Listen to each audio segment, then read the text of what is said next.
प्रिय मित्रों, जोहार, नमस्कार।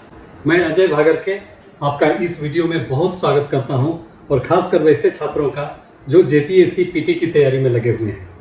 मित्रों, आप अवगत हैं यह परीक्षा काफ़ी अरसे के बाद होने वाली है और जो भी शक या असमंजस की स्थिति थी वह पूरी तरह से वह दूर हो गई है।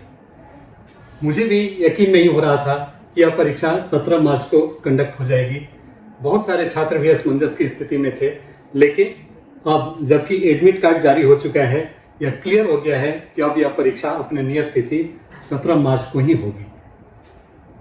मित्रों, मैं चाहूँगा कि इस परीक्षा से संबंधित जो कुछ आवश्यक तथ्य आपको जानना चाहिए, जिससे कि आप अपने परीक्षा में अच्छी तरह से अपने को शांत रखते हुए अपना बेहतर से बेहतर प्रदर्शन दे सकें, उसके लिए कुछ टिप्स या कुछ निर्देश जो मुझे लगा कि आपको देना चाहिए, मैं इस वीडियो के साथ आपके पास आया हूँ। तो सबसे पहले तो मैं यह कहूँगा कि जब आपने अपना एडमिट कार्ड जारी कर लिया है या अपना एडमिट कार्ड डाउनलोड कर लिया है, तो उसके सबसे पहले उसको काफ़ी ध्यान से उसके निर्देशों को पढ़ें, क्योंकि बहुत बार ऐसा होता है कि हम थोड़ी सी असावधानी से कोई ब्लंडर कर बैठते हैं। तो मैं नहीं चाहता है कि जो वर्षों से आपने इस परीक्षा की तैयारी के लिए अपने को झोंक रखा है, उसमें कहीं किसी तरह से कुछ व्यवधान हो जाए। तो आप इस परीक्षा के एक एक पॉइंट को, एक एक निर्देश को अच्छी तरह से समझ लें और जान लें। दूसरा, आप अवगत हैं कि यह परीक्षा 2 पालियों में होने वाली है। पहला 10 से 12 और दूसरा अपराह्न 2 बजे से 4 बजे के बीच में। तो उसी हिसाब से आपको अलाइन करने की ज़रूरत है। मैं अब जो बातें बताने जा रहा हूँ वह कई मायनों में आपके लिए काफ़ी उपयोगी साबित होने वाली है और इस परीक्षा की दिशा निर्धारित तय करने वाली है, क्योंकि यह परीक्षा ही प्रवेश द्वार है मुख्य परीक्षा के लिए। यदि आप इसमें सफल होते हैं तो आगे का रास्ता खुलता है और जो आपको अपने मुकाम पर ले जाता है। तो मित्रों, मैं चाहूँगा कि जो कुछ भी निर्देश जो मुझे लगा कि अब तक जिससे छात्र लाभान्वित होते रहे हैं और यहाँ तक कि मैं खुद भी इससे लाभान्वित होते रहा हूँ, मैं आपके साथ शेयर करूँ, क्योंकि मैं अंतरतम से चाहता हूँ कि आप सफल हों और आप सभी छात्र देश की, राष्ट्र की सेवा में लगे। तो अब पहली बात आप ध्यान से सुन लें और गांठ बांध लें कि परीक्षा के लिए आप मानसिक रूप से पूरी तरह से तैयार हो जाएं। आपने कितना पढ़ा है और कितना नहीं पढ़ा है, यह दौर खत्म हो गया और आप यह माने कि आप अब तैयार हैं इस परीक्षा को देने के लिए। तो मानसिक रूप से आपको सक्षम बनना है, यह मान लेना है कि आपकी तैयारी पूरी हो चुकी है और इसी के बेसिस पर आपको परीक्षा हॉल में परफॉर्म करना है। वैसे छात्र काफ़ी खुशकिस्मत हैं जिनका सेंटर उनके होम सिटी में पड़ा है या आसपास के किसी शहर में पड़ा है, लेकिन वैसे छात्र जिनका सेंटर दूर दराज के क्षेत्रों में पड़ा है, दूसरे शहरों में पड़ा है, उनके लिए मैं कहूँगा कि वे अगले 2 दिन, उनके लिए मेरा यह निर्देश होगा, उनके लिए एक सलाह होगा कि वे 16 मार्च की संध्या तक, अर्थात परीक्षा के एक दिन पूर्व, अपने परीक्षा केंद्र के आसपास में अपना ठिकाना तलाश लें, अपने को पूरी तरह से सेटल कर लें, ताकि उनको अफरा तफरी की स्थिति में परीक्षा हॉल में जाने की स्थिति न बने। आपके पास आज आपका 14 तारीख है, 15 और 16, आज का अगर कुछ पार्ट मिला लिया जाए तो 2 से 2.5 दिन आपके हाथ में बचते हैं। इस बीच में आपको क्या करना चाहिए?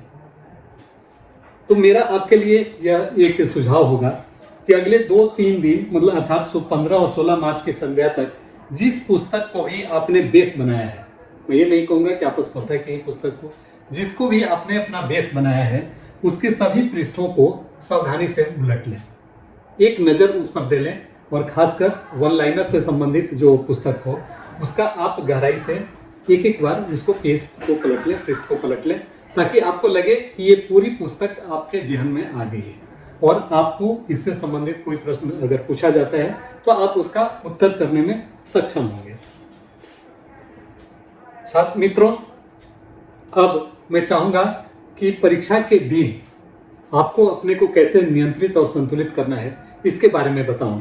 तो इसके लिए आपको 16 दिसंबर की सुबह अगर कुछ वक्त मिलता है इसके लिए आपको 16 दिसंबर की संध्या में आपको पहले ही सो जाना होगा, ताकि 17 दिसंबर की सुबह में आपको कुछ वक्त मिल सके। वह वक्त अगर आपको मिलता है तो आप सरसरी निगाह से पुनः एक बार पृष्ठों का उलटने का काम करें, और खासकर अगर वह समसामयिकी से संबंधित हो, करंट अफेयर से संबंधित हो, तो वैसे तथ्यों को जरूर आप एक बार उलट लें, ताकि आपका कॉन्फिडेंस बन जाए कि हाँ, अब आप करंट अफेयर्स के प्रश्नों को भी कर सकते हैं। और पूर्व में तो आपने पुस्तक के पृष्ठों को पलट ही लिया है, तो उससे भी संबंधित अगर प्रश्न मुझे पूछे जाएं तो मैं कर सकता हूं।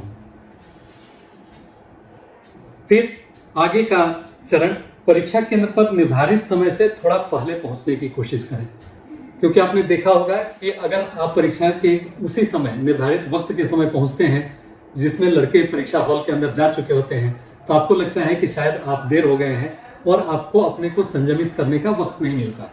तो आपसे मेरा अनुरोध होगा कि आप अपने परीक्षा केंद्र पर निर्धारित समय से थोड़ा पहले पहुंचे। अर्थात अगर 9 बजे पहुंचने का निर्देश दिया गया है तो आप 8:45 तक निश्चित रूप से अपने परीक्षा केंद्र के पास पहुंच जाए। परीक्षा केंद्र पर पहुंचने के बाद जब ओपन हो जाए हॉल में एंट्री, तो आप अपने निर्धारित स्थान को ग्रहण कर 2 मिनट तक आंख बंद करके पूरी तरह से ध्यान की अवस्था में रहें, और यह माने कि आप जो भी करने जा रहे हैं, आप एक अकेले व्यक्ति हैं इस परीक्षा हॉल में, आप अन्य छात्रों को देखकर उनसे विचलित न हो। आप यह माने कि आपका इस परीक्षा में के प्रश्नों का सॉल्व करने में आप पूरी तरह से सक्षम हैं, और अन्य छात्र यहाँ हैं ही नहीं। क्योंकि बहुधा होता है कि भीड़ को देखकर हम विचलित हो जाते हैं और लगता है कि इतनी भीड़ में मेरा चयन हो पाएगा कि नहीं। तो आप अगर अपने को संयमित करते हैं, अपने को 2 मिनट में पूरी तरह से व्यवस्थित करते हैं, और यह भूल जाते हैं कि इस परीक्षा हॉल में कितने छात्र हैं, तो आप अपना बेस्ट परफॉर्मेंस दे पाएंगे। इसलिए इस पर आप निश्चित रूप से ध्यान देंगे। प्रश्न पत्र प्राप्त होने पर अब आपको क्या करना चाहिए? जैसे ही प्रश्न पत्र प्राप्त हो, आप पूरी संयमित वे में उसके पृष्ठ को खोलें। जब निर्देश मिल जाए कि अब आप इसको खोल सकते हैं, उसको खोलें और प्रश्नों को एक सरसरी निगाह से देखें। प्रश्न पत्र प्राप्त होने पर ज्यादा उतावलेपन की स्थिति में नहीं रहें, क्योंकि उस स्थिति में सरल प्रश्न भी कठिन लगने लगते हैं। इसलिए अपने को काफी कूल और शांत बनाए रखें। प्रश्न पत्र मिलने के बाद आप उसको पलटकर उसका स्वरूप एक बार देख लें। सारे पृष्ठों को एक बार आप पलट सकते हैं 20, 25, 30 सेकंड में। इससे आप उसके स्वभाव, उसके नेचर से आप एक यूज टू हो जाते हैं। प्रश्न पत्र तो इतने कम समय में प्रश्न को देख नहीं पाएंगे, लेकिन आप उससे यूज टू हो जाते हैं, और साथ ही साथ आपको एक निर्देश भी दिया जाता है कि यदि कटे फटे प्रश्न पत्र आपको मिले तो आप एक्सचेंज कर लें, तो यह काम भी आपका हो जाता है। तो आप प्रश्न पत्र मिलते ही आंसर देना शुरू नहीं करें, बल्कि उसे एक बार शांति से उलट लें और उसके बाद प्रश्नों को का स्वरूप देखना शुरू करें। मित्रों, मेरा यह कहना है कि आप सभी प्रश्नों का शुरू में ही, प्रारंभ से ही उत्तर देना शुरू नहीं करें।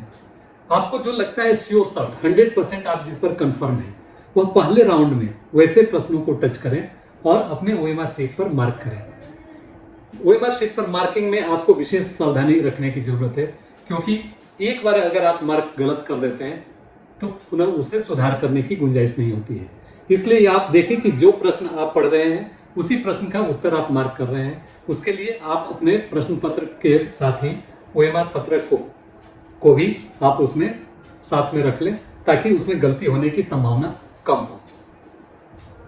तो इस प्रकार से जितने भी 10-20% या 25% जितने भी सरल प्रश्न जो कि आपको पूरी तरह से आते हैं, उस पर ओएमआर शीट पर मार्किंग कर लें।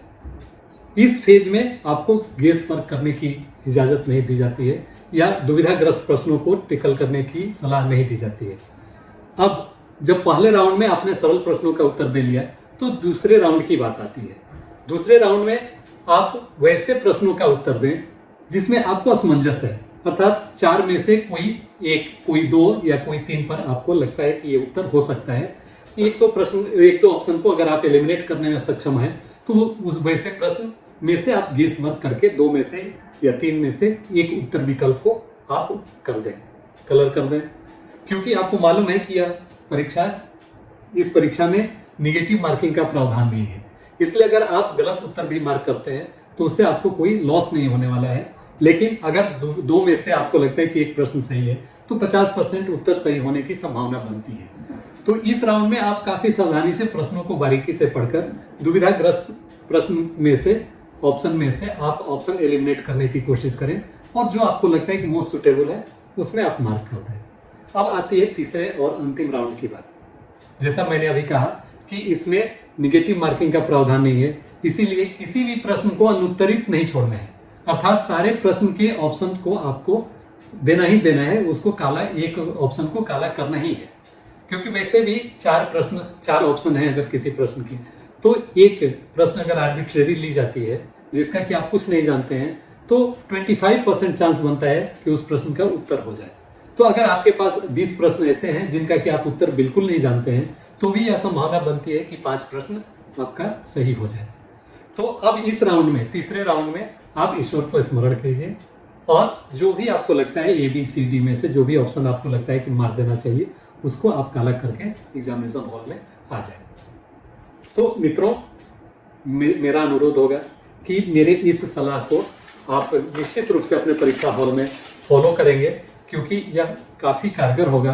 और जैसा कि आपको मालूम है, एक एक मार्क्स से कट ऑफ निर्धारित होने वाला है, एक एक मार्क्स से आपका सिलेक्शन और रिजेक्शन डिपेंड करने वाला है।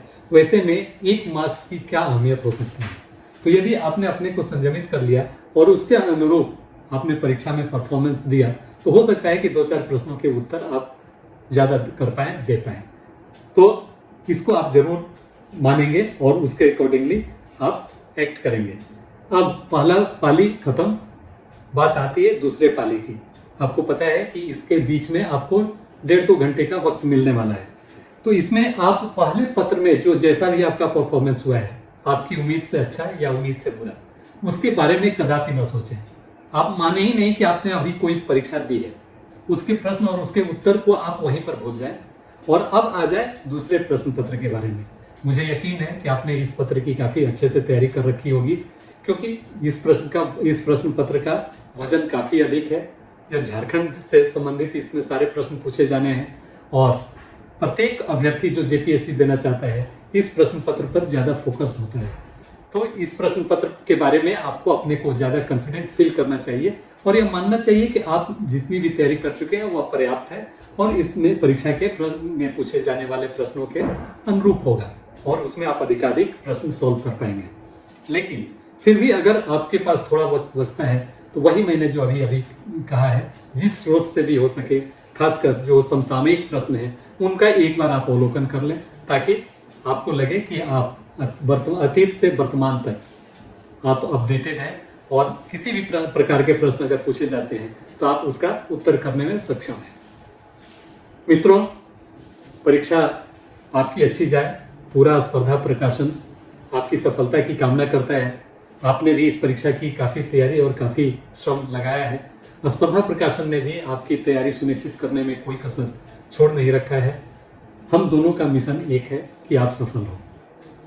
उसी दिन हमने यह भी कोशिश कर रखी है कि आप परीक्षा हॉल से निकलने के बाद यह जान सकें कि आपका स्कोर कितना है।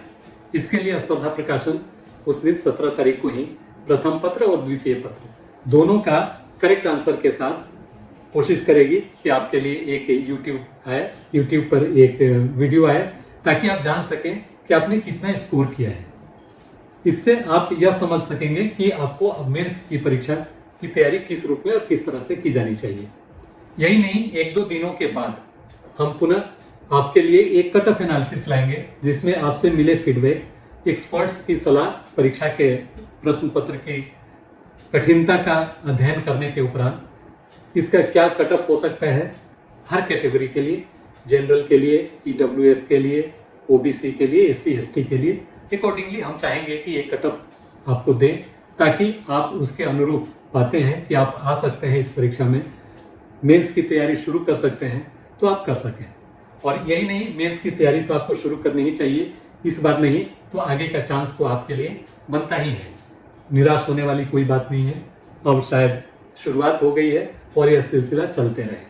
तो मित्रों, हमें हमेशा अपने ऊपर भी भरोसा रखना चाहिए और अपने को एक जिद्दी प्रवृत्ति का व्यक्ति बनाना चाहिए, ताकि किसी भी परिस्थिति को आप सामना कर सकें और कुछ इस प्रकार कि फलक आसमान को जिद है बिजलियां गिराने की, तो हमें भी जिद है वहीं आशियां बनाने की। सिविल सर्वेंट बनने का आपका ख्वाब पूरा हो सके, और यकीन मानिए सिविल सर्वेंट के ऊपर में काफ़ी जिम्मेवारियां होती है।